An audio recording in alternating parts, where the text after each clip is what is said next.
Mr. Helen Nongtdu from the village of Pindi Hati, located in the East Jaintia Hills district, has been selected to play in the Under-16 national football team.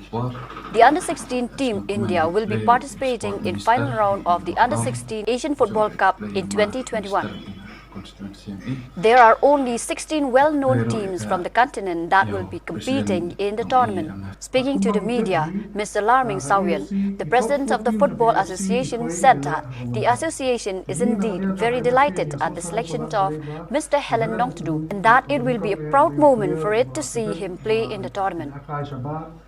He also added that Helen Nongtdu is a gifted player and that he has already distinguished himself as a footballer when he played for the Pune Football Club. Minister